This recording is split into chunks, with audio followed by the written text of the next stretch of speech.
Falar um pouco aqui sobre prisão preventiva e nos processos em que apuram a prática delitiva dos crimes dolosos contra a vida, tentados ou consumados. Me refiro aqui principalmente ao homicídio previsto aí no artigo 121 do Código Penal, cuja pena é de 6 a 20 anos, podendo chegar aí a um patamar bem mais superior a 20, dependendo das circunstâncias, das agravantes, enfim, da motivação do crime, se há ou não qualificadoras,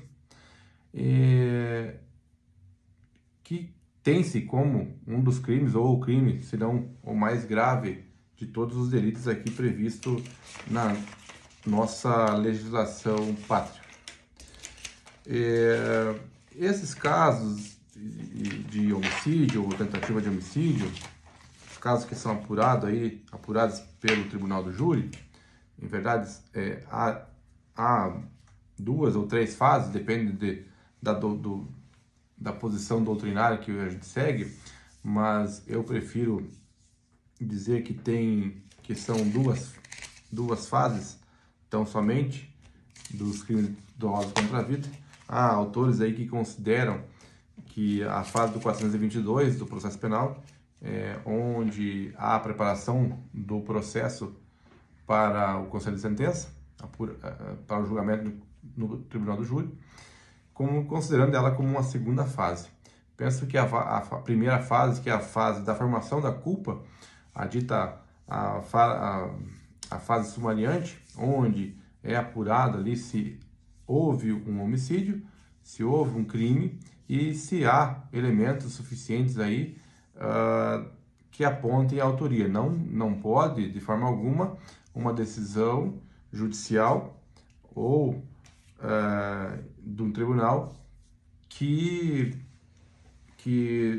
decida de forma objetiva ou de forma precisa de que houve um crime e fulano de tal, ciclano, que é o réu, foi o autor do fato, ou quem praticou o delito de homicídio.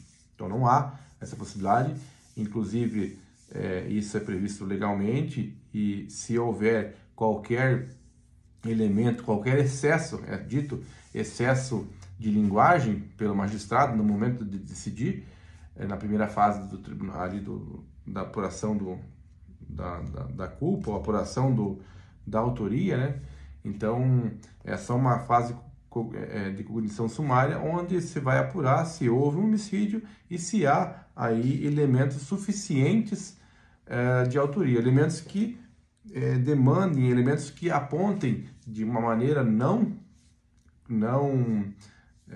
vamos dizer assim, precisa ou de certeza, mas que apontem uma possibilidade de que fulano teria cometido aquele delito. Aí o processo ele encerra, se tem a sentença, que pode ser pronunciar, impronunciar, absolver o réu, se for o caso, sumariamente, e havendo aí a decisão de pronúncia, envia-se os autos e o processo para o juiz, para outra competência, que é o juiz, que é o Tribunal do Júri, onde tem o juiz presidente, o juiz togado, e os 7 juízes que vão aí a decidir se é culpado ou inocente. Então, nessa primeira fase, se apura aí esses fatos, se houve o crime e a autoria. Recentemente, um dos casos que eu trabalho aqui, há uma acusação de homicídio consumado, né?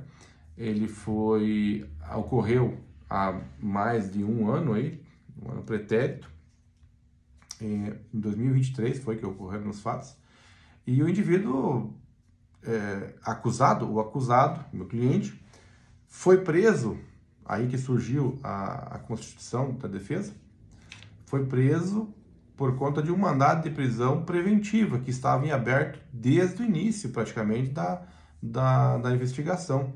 Houve esse fato em um determinado dia, houve os boatos pela vila, pelo bairro, apontando para o meu cliente a autoria dessas facadas, que ele foi assassinado, foi morto por um material, um objeto pérfuro cortante, uma arma branca.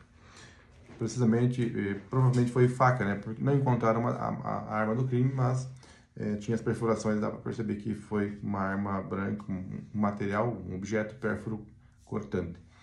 Pois bem, houve a investigação, apurou-se aí as informações que tinha pela autoridade policial, sobreveio a denúncia, e na denúncia o Ministério Público pleiteia, isso é muito comum acontecer, não concordo, do meu ponto de vista, a denúncia, e isso tem decisões, inclusive do STJ, STF e os tribunais aí superiores, tem já consolidado, que a denúncia por si só ela não é causa para a decretação de prisão preventiva. Simplesmente vai imputar, vai colocar alguém no processo como réu e será apurado aí, na normalidade do processo, se houve ou não a culpa, efetivamente, se o acusado preenche, a conduta dele preenche todos os requisitos ali para se confirmar o delito, né? Então, houve essa denúncia, o juiz recebeu e decretou a prisão preventiva, sobre os fundamentos de que ele estaria se evadindo do distrito da culpa, porque ele teria fugido. De fato, meu cliente saiu do endereço no mesmo dia, no dia seguinte, né, o acusado, e houve a denúncia, a decretação da prisão preventiva por conta da aplicação da lei penal, garantida a ordem pública, porque foi um fato grave, sempre é grave, um homicídio, né, e para garantir a instrução criminal. Foram os 3 pressupostos usados de 312. Pois bem, ele estava trabalhando já desde o ano passado, foi em fevereiro, março o homicídio, ele estava trabalhando já com o registro admitido em carteira, assinado o registro formalmente, no mês 9 do ano passado. Então, não havia sido encontrado antes por talvez uma falha aí da comunicação, ou talvez até uma falha no profissionalismo aí do ente público e não encontrar o indivíduo, né? Mas aí, por acaso, ele foi preso, com mandado de prisão, está preso até o momento, e ontem foi a instrução desse indivíduo, no processo. E na instrução, eu fui de maneira bem incisiva, principalmente em relação à autoria. A autoria que foi imputado a alguém um homicídio, inclusive ele foi preso por conta disso, somente por ouvir dizer. E ouvir dizer não é nem de longe um elemento informativo capaz de indiciar alguém. Então, para se indiciar, tem que ter os elementos de autoria muito bem já configurados, que sair para fazer colocá-lo como réu, o acusado, ser denunciado e ainda ter uma prisão preventiva, que é o pior, porque somente pode ser levado ao cárcere após uma sentença penal condenatória transitada e julgado, que não foi o caso. Então, foi preso, a gente impetrou habeas corpus, não foi julgado, ainda foi julgado a liminar, foi indeferido, mas não foi julgado mérito.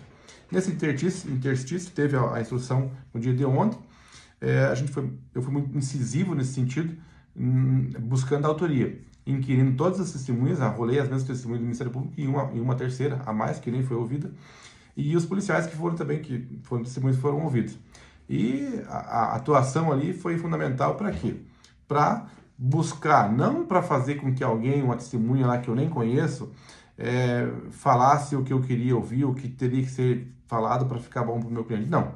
Eu fui incisivo no sentido de que fale quem falou. Eu ouvi dizer, ouvi falar. Quem está falando? No bairro. Inclusive a mãe da vítima fala bastante isso. Ela nem conhecia o endereço, ela nem conhecia esse amigo da vítima que estaria junto, que teria falado para ela que teria sido o meu cliente. E assim foi. Os policiais também. E detalhe, o que eu mais me apeguei com os policiais, no momento de falar com os policiais, inclusive com o investigador que fez a investigação, foi de que eles teriam, e isso está nos autos, recebido pelo 197, mais um outro canal, 2 denúncias anônimas, dizendo que foi um outro cidadão, esse que era amigo da vítima, que costumavam beber juntos, usar, inclusive, entorpecentes juntos na casa desse cidadão. 2 denúncias anônimas dizendo que quem teria matado o fulano, dessa forma, matado a vítima ali, o Anderson, seria o Telão, tá? 2 testemunhas, duas denúncias anônimas. e uma denúncia dizendo que quem teria cometido o delito, o homicídio, seria o meu cliente. Pois bem, isso eu busquei bastante ali com os policiais, principalmente com o investigador. E por que não? Porque o meu cliente, não o outro que teve 2 denúncias anônimas contra ele, que bebiam junto, que aí inclusive uma testemunha que é do bar, falou que eles viviam bebendo junto, pegavam pinga lá, cachaça para tomar, enquanto que o meu cliente ia sempre no bar dele lá, tomava a cervejinha dele, com a esposa dele, levava os filhos, comia um salgadinho, pagava certinho, e na vila ele era bem falado. Não era mal falado, pelo menos. E os outros eram pingaiada e usavam entorpecentes bravos. Pois bem, finalizada ali parte da instrução, a doutora promotora de justiça pediu a desistência de uma testemunha, que é esse outro cidadão que teve 2 denúncias anônimas contra ele. E daí ela desistiu. E já ia passar para ouvir a testemunha arrolada pela defesa, que era a única que tinha, e depois do interrogatório. Pedi para a gente dialogar sobre o assunto, explanei esses mesmos elementos aqui que eu estou pondo, e que eu não poderia desistir da testemunha, a não ser que ela, a doutora promotora, concordasse com o meu pedido de revogação da prisão preventiva que eu ia fazer no final da instrução, de forma verbal mesmo. Depois eu acabei fazendo, a juíza pediu para fazer em apartado, eu fiz.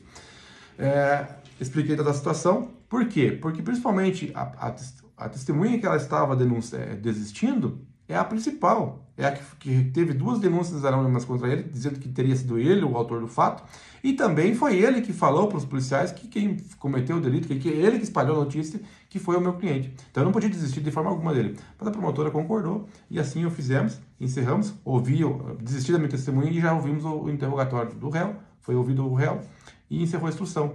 Fiz o pedido em apartado, a promotora se manifestou, fiz ontem, a promotora já se manifestou, hoje já se manifestou e deu, inclusive, o parecer favorável para revogar a prisão dele. E, inclusive, ela menciona no parecer dela de que, nas alegações finais, ela ia pedir absolvição por negativa da autoria do meu cliente. Isso na primeira fase, antes de ir para a júri. Primeira fase ali na formação da culpa. Agora, há pouco tempo, aí, foi às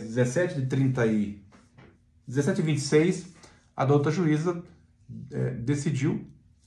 Aliás, 17h36 saiu o alvará, mas foi às 17h05 a magistrada decidiu, aceitando o pedido da defesa, revogando a prisão preventiva do meu cliente, embora tenha aplicado aí umas cautelares, mas é importante que revogou a prisão preventiva.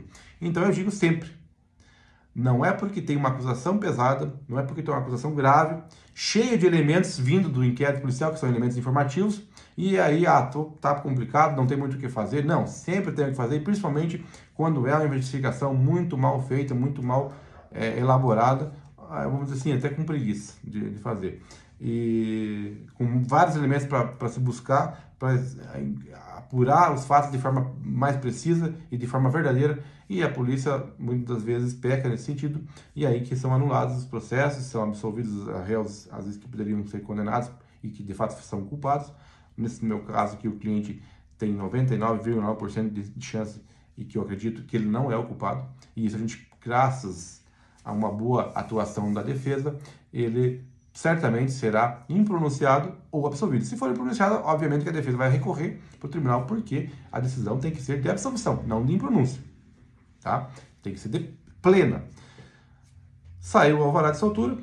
Amanhã ele certamente estará em casa, a família está lá necessitada, passando até necessidade, porque ele era o esteio da casa, ele era o apoio de todos, 3 filhos, esposa, não trabalha, estavam passando até fome. Mas que bom, então estou aqui contando para vocês que a gente não pode jamais. E vocês advogados, colegas, não desistam, não desanimem, o criminal a gente leva muito não, o que mais a gente escuta é não, não, não. E não podemos jamais desistir ou jogar a toalha. Advogado criminalista, para ser criminalista, tem que ter sangue nos olhos, tem que ter coração de gelo, coração frio, olhar com frieza e tem que ter muito culhão, porque nós enfrentamos muitas adversidades, principalmente com a polícia, muito com o Ministério Público, salvo algumas exceções, que inclusive a promotora foi muito solene, muito amistosa com a nossa posição e acabou concordando, inclusive, já em audiência. Tá bom? Fica meu abraço. Se alguém tiver alguma dúvida ou quiser comentar no vídeo, fique à vontade para comentar embaixo aí. Um grande abraço, uma boa noite a todos.